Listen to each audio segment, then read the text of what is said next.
Fred Vasseur has just revealed devastating information about Ferrari's disastrous weekend in Baku that has sent shockwaves through the Formula One paddock. This wasn't a routine team principal explanation wrapped in corporate language. Instead, Vasseur delivered the kind of brutal honesty that exposes just how fragile things truly are inside Maranello. He admitted that new evidence had emerged about why both Lewis Hamilton and Charles Leclerc were completely powerless to make progress during the Azerbaijan Grand Prix, and it confirmed what fans had feared most. Ferrari had the speed to fight at the front in Baku. The SF25 possessed competitive pace that could have challenged for podium positions. But once again, they managed to waste their potential through a combination of strategic blunders and technical failures. Vasseur pointed directly at qualifying as the moment where everything unraveled for the Italian team. Hamilton was eliminated in Q2 on the wrong tyre compound, leaving him furious at the strategic blunder that destroyed his chances before the race had even begun. The seven-time world champion had topped FP2 on Friday, looking confident and composed, giving hope that this would be the breakthrough weekend Ferrari desperately needed. He went into Saturday believing he could fight for pole position, only to be denied the medium compound tyres that virtually everyone else was using successfully. The team told Hamilton there wasn't enough time to warm up the medium tyres, or enough fuel for another qualifying run.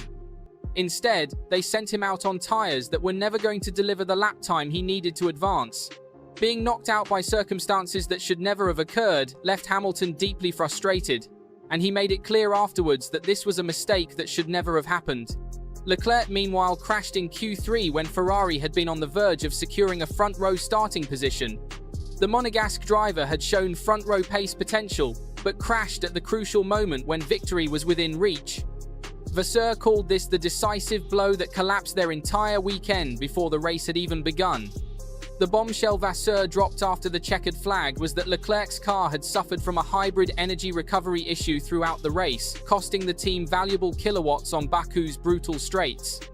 For a driver attempting to overtake on the 2-kilometer main straight, that difference is absolutely massive. It represents the fine line between launching a successful overtaking maneuver or being stuck helplessly behind slower cars, between defending position effectively or being passed with ease. The hybrid system was inconsistent, failing to deliver the full deployment of electrical power precisely when Leclerc needed it most. Leclerc knew he had the grip and speed through the technical sections of the circuit.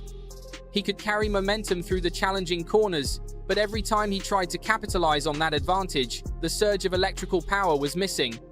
His radio messages grew increasingly sharp as he realized the energy deployment was not there when he needed it most. This was the hidden technical flaw that explained why both Ferrari drivers spent lap after lap trapped in traffic, completely unable to convert their cornering pace into meaningful results. It wasn't simply a case of bad luck or rivals being faster. It was Ferrari's own machinery betraying their drivers at the most critical moments. Vasseur's revelation turned disappointment into genuine anger because it proved that the SF25 was not capable of delivering what its drivers needed when it mattered most. The Ferrari team principal admitted that new evidence had emerged showing the car had the pace to compete at the front, but technical issues and strategic failures prevented them from executing their potential. For Hamilton, the frustration was particularly sharp. He had arrived in Azerbaijan riding a wave of optimism after dominating Friday practice, believing this could be the weekend where Ferrari finally turned a corner. Yet when qualifying arrived, the team's misjudgment on tyre choice left him stranded and eliminated early. Then came Sunday, and his fury deepened even further. Despite driving with precision and threading the car skillfully through the castle section, Hamilton could do absolutely nothing on the straights. The SF25 simply did not have the performance to allow him to mount any meaningful attacks on the cars ahead. Hamilton described the car as still snappy and difficult under braking, making his job even more challenging. After all his effort and skill, Hamilton finished 8th, and his blunt assessment afterwards revealed the scale of his disappointment. "I couldn't care less about P8, he said, a statement that cut through all the technical explanations and revealed just how empty the result felt to him. For a 7-time world champion who came to Ferrari specifically to chase an 8th title, this kind of betrayal from the car is absolutely devastating. The drama did not end with the technical failures. Ferrari's handling of team orders added another layer of tension to an already disastrous weekend.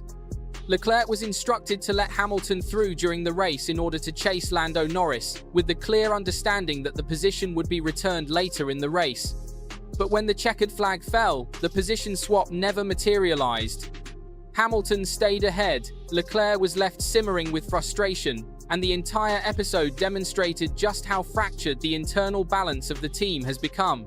Vasseur tried to downplay the team orders controversy, insisting it was not the main issue affecting their performance.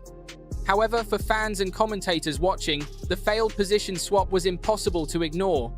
It reinforced the growing sense that Ferrari are not only fighting technical problems and strategic errors, but also undermining themselves with indecision and confusion during high-pressure moments.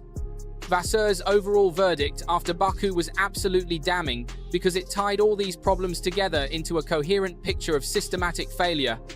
He admitted that Ferrari possessed the pace and could have been fighting at the front, but they failed to bring all the elements together when it mattered.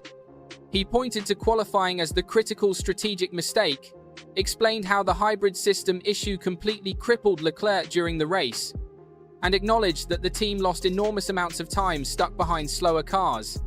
Vasseur even made a telling comparison between Ferrari and McLaren, noting that the two cars share similar characteristics and performance windows.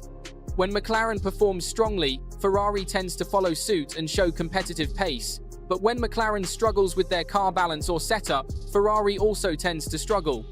That dependence, he implied, demonstrates that Ferrari do not yet possess a car capable of consistently dictating their own pace, regardless of what their competitors are doing. His words carried the unmistakable frustration of a team principal who knows the opportunity had been there for the taking in Baku, but watched it slip through their fingers due to self-inflicted wounds.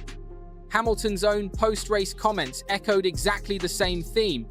He admitted that while he can feel genuine progress and improvement inside the car during practice sessions, the race results simply do not reflect that development.